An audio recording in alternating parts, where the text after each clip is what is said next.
Folks, oh, it's time to bring on our fantastic guests. We've got a great guest for you. As I say, we have somebody every week, but this week it's even a little extra special because, we've got my own congressman from the 8th Congressional District. And I want to tell you a little bit about this guy. Oh, I've known him for such a long time. He's done fantastic things in Virginia. He's a small business person.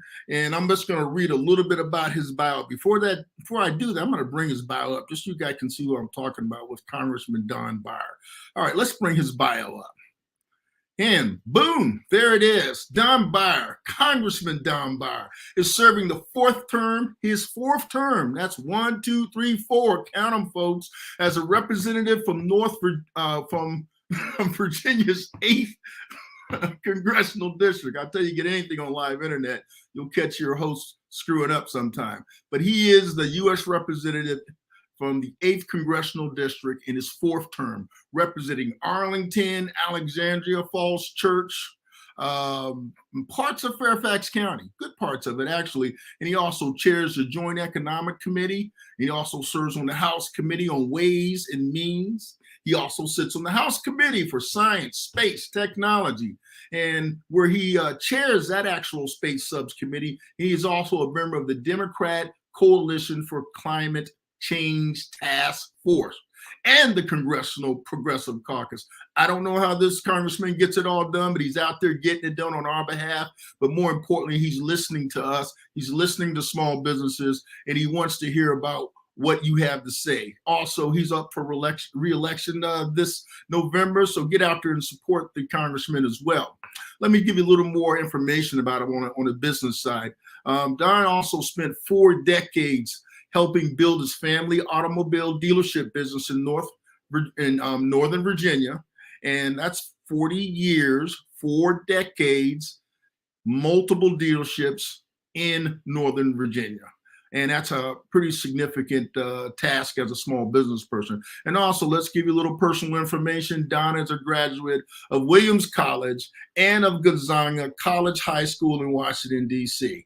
He has 4 children and 2 grandchildren. That's the best part of life.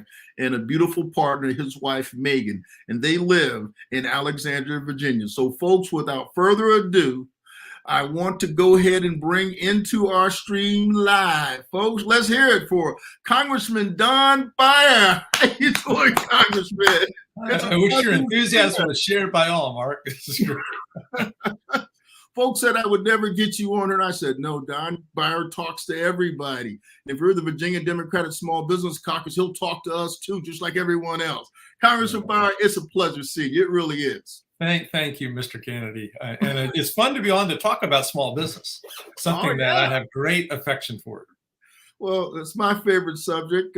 That's why we work so hard at the Virginia Democratic Small Business Caucus show, just live, just trying to get things out there for folks to talk about the issues around Democrats and Republicans. But I'll tell you, Republicans, oops, that was a bomber. But listen, what I want to talk to you about is really what goes on with you and with the things that you've been involved in with the Democrats and the things that you've done. And as I ask all my guests when they come onto the show, tell me a little bit about yourself. This is just a conversation between you and me on the internet, nobody else. And we love for things to be engaging, informative, and informational in a way that people can really understand things. You know what, Congressman Beyer? I'm going to stop this and I'm going to re-record it because I didn't like a couple of parts that I did. And that's the pleasure of doing a live re-recorded show. So we're going to stop. Hold on a minute. I don't like that. I'm going to stop it and re-record it. Okay.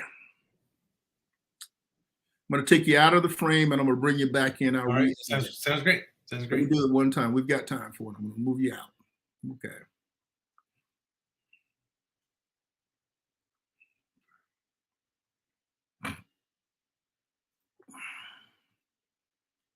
And 1, 2, 3, and let's go with it again. And folks, let me tell you, we've got Congressman Beyer with us today. on the Virginia Democratic Small Business Caucus Show Live.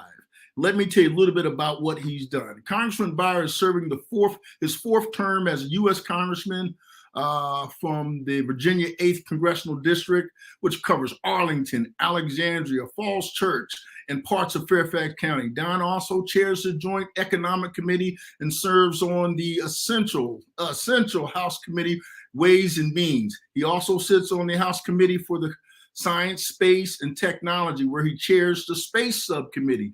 Also, he's a member of the new Democratic Coalitions for Climate Change Task Force and the Congressional Progressive Caucus. He's founded also the Congressional Fusion Caucus. In addition to his great work in public service, let me tell you a little bit about him from a small business perspective. Don has also spent 4 decades, that's 40 years, folks, helping build and support his family's automobile dealership business in Northern Virginia.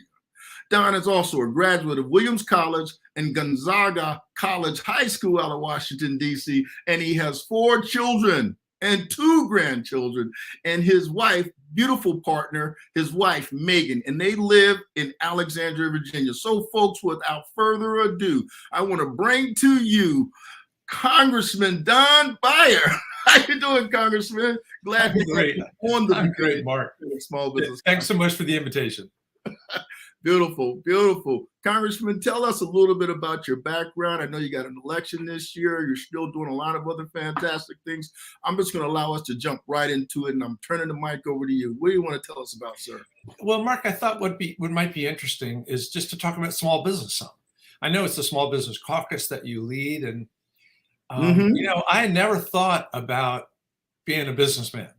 You know, I thought I was going to be a lawyer, and I majored in economics, and you know, and then I got sidetracked and decided after college, I went back and did pre-med. I got into Georgetown Med School and George Washington Med School. So I came back to Washington in 1974 to go to med school.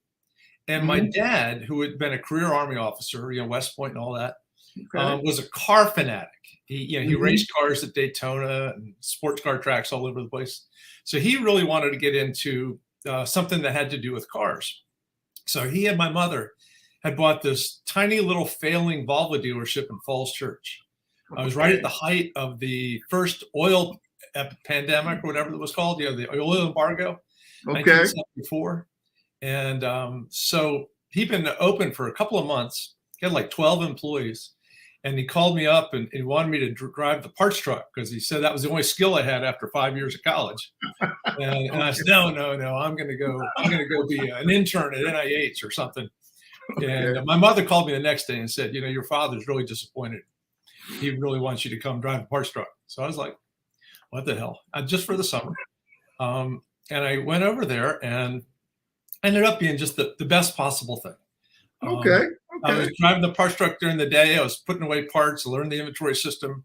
By the middle of the summer, I ended up in the office at about 5 o'clock, and I'd stay there till 8 or 9 o'clock and do all the books. And by that time, it was, you know, the big handheld big calculator that you had to pull the lever on, you know, and no computers or anything, all in pencil and pen. And ended up not going to med school. I got cold feet, and they said, well, yeah, come some other time. So, and I told my dad, I'm going to stay for a couple of weeks till I figure out what I really want to do. And that was 1974. 1974. Wow. Yeah, and so that's a long time ago. And in all those years, you know, we grew it quite a bit, but it was so small at the beginning that, you know, we knew every customer, and I kept the books. And when the car came off the truck, you know, whether it was 95-degree summer or 10-degree winter, yeah, you're out there, you know, on your knees, you know, changing the lug nuts on the tires, moving the cars, and you know, it was very humble. You got to know every part of the business all the way through. Your dad was a smart man. He says, "I know where to get you started." and it was 6 days a week, and I closed the store 3 nights a week at 9 o'clock, and it was, you know, a lot. My classmates are all like, you know, doing Wall Street and med school and law school, and I'm busy trying to sell cars to fix cars. But did you say that? But it was still very fun, and little by little, and it ended up, I'm the oldest of 6. At different points, 5 of the 6 children worked in the business. And I got to be very close to my dad, which was, an incredible gift. In the car business, he was the car guy and I was the business guy. And it worked really well. He used to say he'd give me enough rope to climb it or hang myself, one or the other. But Mark, the relevant thing though, is it gave me a background for politics that I have found very, very, very helpful. That knowing how small business works and how the economy works from the grassroots retail, having, hired and many and fired a couple. In theory, I have a different insight into how we grow this economy. Well, you work on some very interesting committees, and but I wanted to go back to one thing. You said something at the beginning. I tried to interrupt you a little bit earlier. Did you say earlier that you got accepted to med school? Yeah, Were you going to med school? Yeah, I only applied to 3. Got into all 3. Wow. And then what kind of doctor were you going to be? That's interesting. People don't know that about you. Yeah, it was one of those deals where I wasn't very good at planning ahead, and I was good at science. Okay. But I think the problem I had with med school was you can be good at organic chemistry and biology and not necessarily be ready to deal with all of the sickness and the mortality. That's a different skill for an older person, I think, or somebody different from me. I also looked at all the kids I knew who had wanted to be doctors since they were 6 years old, and I had not been one of those kids. I was like, I'm 23. What am I going to do now? I guess I go to med school. Yeah, so I figured that I should reserve that for the people that were really committed, and I've never once regretted the decision. I love the doctors. Talent to get into med school, though. I said it takes some talent to get into med school. That's an achievement in and of itself. Yeah. I mean, so that's a good thing. But that's an interesting fact. But you've got great people skills, Congressman Beyer. And I wanted to ask you your work that you do on the House Ways and Means Committee. What kind of activities is that? That sounds like something small business folks would definitely be interested in, along with some other things. Yeah, I mean, the 2 big things. Well, Mark, one more point just on med school is that the whole idea of becoming a physician or a nurse or any of those things is that you're in the healing professions. Okay. And I'm hoping that's what you and I do in political life too. That we're trying to heal at a different scale, the illnesses, the rifts, the wounds in society. So Ways and Means, the 2 committees I'm on are taxes, which we actually euphemistically call select revenue measures. And there I've been mostly about trying to make sure that, that we think through the unintended consequences of taxes. Some are good, some are bad. But also I've been, with Elizabeth Warren, really pushing hard for much higher taxes on the richest among us, the multimillionaires and the billionaires. Right. Because it's just not fair. I think the latest Biden numbers is the billionaires' average tax burden is about 8% a year. I think you and I are probably more like 35 or 40% a year. And so the more you have, not only the less you pay, but the smaller the percentage you pay. Yes, and on trade, it's trying to make sure that we have fair trade, that we have trade that doesn't offshore American jobs, but helps the American workers. Well, you sit on a lot of different committees, and you mentioned a couple of different ones you sit on. And I know this is a big job for you. But what do you think is the committee that you sit on where you think you have the most impact, where you really enjoy the work? Or maybe it's not the one that you sit on and you have the most impact. But what do you think your best job in Congress is, and what you do best? Right now, for me, the best job is I chair the Joint Economic Committee. For another couple of months. It switches every 2 years. It goes from the Senate leadership to the House leadership and back. So hopefully a Democratic senator like Martin Heinrich will chair it in the next 2 years. But this year and a half, I have a wonderful team of about 15 economists, younger economists, mostly all but PhD, who have just thrive on providing as much information to the other members of Congress about how to make the economy grow. And as you, I know, appreciate, the centerpiece for me has been overcoming wealth inequality and income inequality. Way too many people have been left behind in this current economy. And there are a whole bunch of segments of our population, think the African-American population, have been left behind for 400 years. Yes. How do we start to overcome an 8-to-1 disparity between white family wealth and black family wealth? How do we start to deal with incredible poverty in our Native American reservations? How do we make sure that everybody gets a chance to be an entrepreneur in the society? A lot's been written about the Biden plan to forgive some of the student debt. And so like people have been critical, saying, well, that's mostly going to affect the wealthy people already. Well, I don't really want it to affect them, but there's an awful lot of people, first generation college, black and white, who can't get ahead because of that college debt. And hopefully we can get rid of that. So, well, from a small business, one of my most exciting things the rest of this year, and maybe in years to come, is after years of begging, the chairman of the Ways and Means Committee assigned me the responsibility to pass a baby bonds bill. And a baby bonds bill is an old idea that when a child is born in any American family, you give them like $1,000 into an account. And then you add to it every year as they grow up. Right. And if they're the kids, if they're my grandkids who are, pretty, upper middle class, they don't get any money. But the kids that are living in, down Route 1 or in the toughest neighborhoods in Richmond or South West Virginia, that adds and adds and adds. And they'll have a nest egg to go to college, to start a business, to do whatever they need to do when they're adults. Not buy a Corvette, but rather, because as you know, the best way to get rich in America is to inherit it. But if your parents, your grandparents didn't have anything to leave you, you're starting with nothing. And so we want to make sure that everybody's starting with something.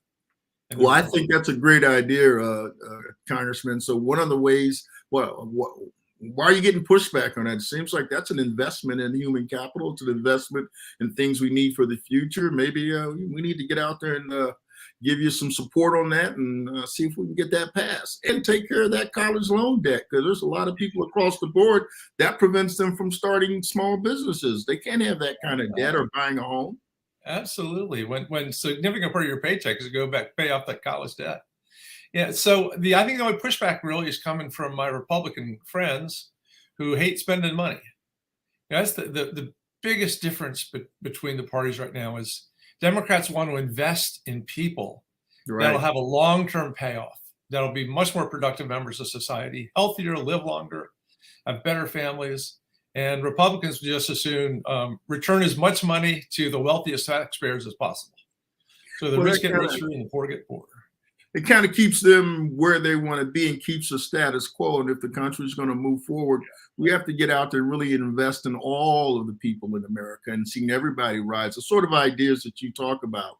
So this is a fantastic thing. And you mentioned something too about federal contractors, or making sure there's more opportunity out there. What do you think that you can do? And I work with many different constituencies with Virginia's Democratic Small Business Caucus, but particularly for African-American small business contractors, we need to maybe look at seeing what we can do to make sure that we have a little more of a even playing field, maybe across the board with Alaska Native corporations and the rest of them.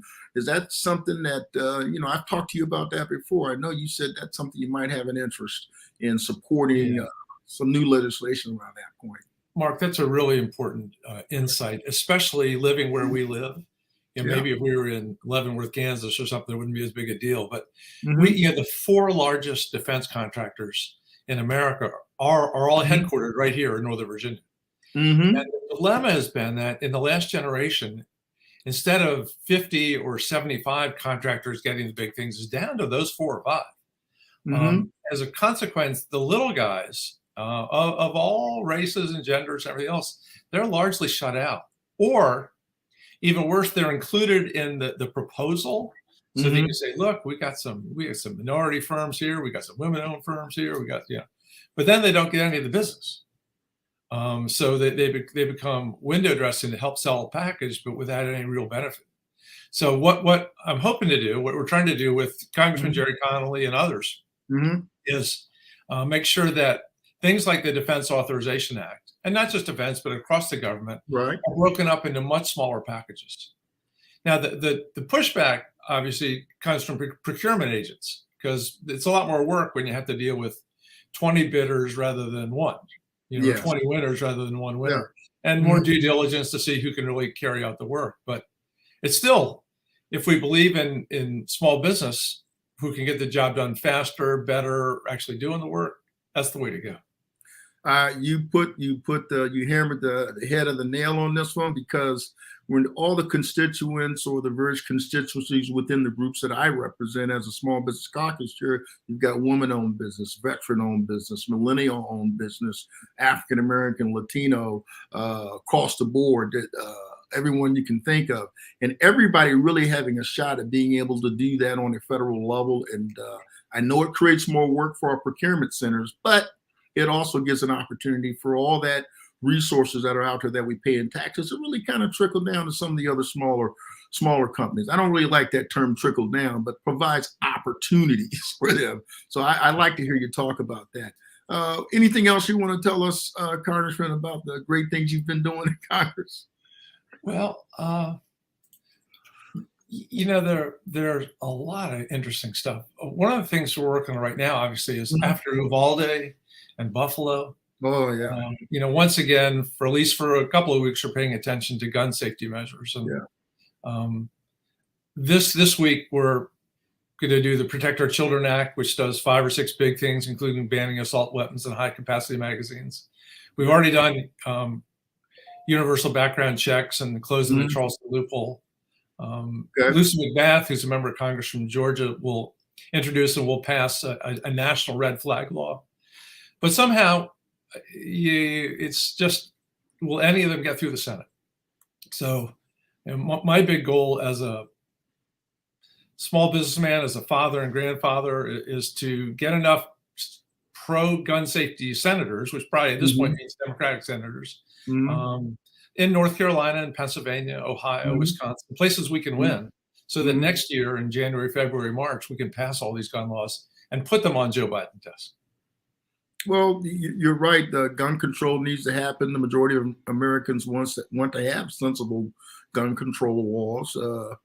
Like you've said, nobody's trying to completely get rid of guns in this country, but they want to have reasonable things you need to do to protect our communities. So I agree with you. And we're push our Republican friends say, well, they just want to take our guns away. There's 400 million guns out there. They're not going anywhere. 400 million guns away. Not going anywhere. No, we just want to make sure that we keep the guns out of the hands of mentally ill 18-year-olds, and we're not doing a very good job of that. Well, that just kind of means we need to elect more Democrats. It does. Elect more people of like-minded, but particularly to get legislation passed. One of the things that I talk about on the Virginia Democratic Small Business Caucus show is voting rights, and I talk to the community about how important it is in getting those legislation that the House of Representatives have gotten the John Lewis Voting Rights Act out. They've gotten out the Freedom. I always get that one a little bit wrong, but the Freedom Act for additional voting rights. But things have gotten held up in the Senate. Do you want to speak a little bit about the value of voting rights in this company and the great work that the House of Representatives have done in at least getting legislation out of the House of Representatives? Yeah, it's if we could get the stuff we passed already, it would be a very different country. Not perfect, we'll never be perfect, but a lot more people would have the right to vote, the ability to vote, not have their votes shut down. When the Supreme Court back in 2012 or whatever, when John Roberts, the Chief Justice, said race is no longer a problem in America, just completely misunderstood what's happening in our country. And so you have all these states trying to really repress voter participation.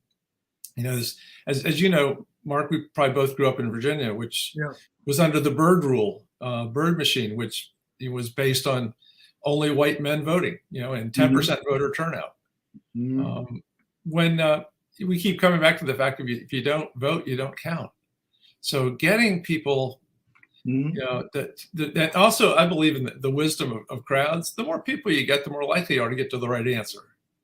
Believe it. People don't come or they're held back. It just doesn't work. Well, I don't think this democracy can work if folks don't vote. And in order for us to really get the ideals that we want to support coming out of the Democratic Party done, we need to make sure everybody has unfettered access to the polls and they get out there and elect more Democrats. They did a great job last time around in the federal elections. You've got this next election that's coming up again. We definitely need everybody out there doing all they can to vote. Everybody supporting Don Beyer. And Mark, as we know, you saw in the 2020 election that Joe Biden got 7 million more votes than Donald Trump. And but the turnout in 2022 is likely to be much, much less than in 2020. People that are registered to vote, they know how to vote, but they don't show up. They tend not to vote as much in off-year elections or non-presidential elections, as you know. But I think we've still got some energy out there, but I know there's a lot that we need to do to be successful. And one of the things I know that we're trying to do, I told people earlier, and maybe I should mention again, that you're my congressman for the 8th Congressional District where I live. We're going to be doing something for you in support of you to do a little voting rally thing and getting out there doing some canvassing for you on the 19th of this month. And further information will go out on our social media platforms from the Virginia Democratic Small Business Caucus, and also what I'm doing personally just to support that. And I'm happy to do that. I think you've done a good job, sir. Thank you, Mark, very much. Structurally, one of the things that we struggle with is that the United States Senate is increasingly not representative of the American people. Yes. That original compromise, and I'm glad they had the original compromise that gave us our country. But when the Republicans decided to make South Dakota and North Dakota 2 different states, and Montana 3 different states, all one thing, you got a situation where we're getting quickly to 30% of the country electing 70% of the senators. Those 2 senators from Wyoming with less than 500,000 people have the same power that the 2 senators from California have, representing 45 million people. And so the Senate, and then on top of that, you toss in the filibuster rule, which isn't a rule and isn't in the rules and isn't in the Constitution or anything else. It is not in the Constitution. Very, very, very difficult to get anything done. So I think a handful of people that are largely represented, older, whiter, more rural, more almost definitely Christian faith. Not bad people, wonderful people, but they're making the decisions for everybody else, and that's just not the right thing. I don't think they're the right thing, and I think one of the least the wise part that the founders put in the Constitution, there are constitutional amendments, very difficult to get done structurally, other ways to try to go about changing that. But in the short run, I think it causes a whole lot more friction than we would have otherwise, the way we're set up. Yeah, absolutely. So if we just get rid of the filibuster, that's a huge step in the right direction. Well, that's an easy one. That's low-hanging fruit right there. We just need to get a couple of other senators to vote the right way, and I think we'll be okay. I don't know how they intend on getting that done besides electing more Democrats. I can't figure out how else you can do it. Or I think that's myself on the other side. But we're working on it. And that's the important thing. It's all about the long game. Too. I mean, we can chew gum and walk at the same time. We can stay on task, getting things done. And I think as long as we don't give up, we'll get there and get more and more people involved. But Congressman, I know I don't want to monopolize all your time, so I'm going to ask you a question I always ask people before they leave. If you were king for a day, you had the magic, scepter, and you could basically say, boom, this is going to happen. It happens. What would you want to go get done? What would be on top of your list? I think, structurally, I get rid of the filibuster so we can actually do many, many more things that are, across the range. If I could do one thing today, it would be to pass all the climate change laws and investments that we need to do. Because if we can't save the planet, nothing else really works. But once we've saved the planet, the other thing I most want to do would be to make sure that everybody in America, regardless of background or race or whatever else, has a chance to fully participate in our economy and in our culture. Too many people are left behind. Too much. And when we say the Republicans want to keep things the way they are, that's not really true. They want to make things ever more concentrated in the people that are the wealthiest and ever less concentrated in the rest of us. Sir, you just are a good person, a decent person. And I think the things that you said, I'm not surprised that you said the things that you said, because I kind of figured they were coming your way. Because you didn't talk a lot about the environment. I know that's one of your big issues. You sit on that task force, and that's something that needs to get done, because that's really short-term stuff. That's not really long-term. No, it's affecting all of us already. And as so often happens, Mark, it's gonna hurt the more vulnerable much more. Absolutely. The more vulnerable people is who it's going to hurt the most. And, I'm up here trying to work my technology. I'm looking at, don't worry, I'm not leaving. But, I do want to say this to you. I think a lot of the work that you've done in your 4 terms that you've been in office, I appreciate having the support that you've given the community and folks who you like to be able to assist and help. And I think you're sincere in what you do. So one of the things I'm going to do is make sure that I take my time in the membership that we have in the caucus and other folks we work with to really spend more time talking with you and really following up on those things we're trying to get done and working with your office and other folks to try to get more things done. And if we can give assistance, let us know too. Absolutely. But I appreciate having you on the show.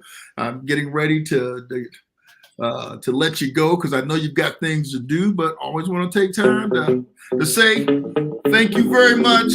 We've had you on the show, Congressman Don Beyer, 4 terms. Thank you for being on the Virginia Democratic Small Business Caucus show, and we'll see you coming back next time. See you, Thank you, Congressman. Mark. Bye. Oh yeah. So, Congressman, let me end the podcast. I usually have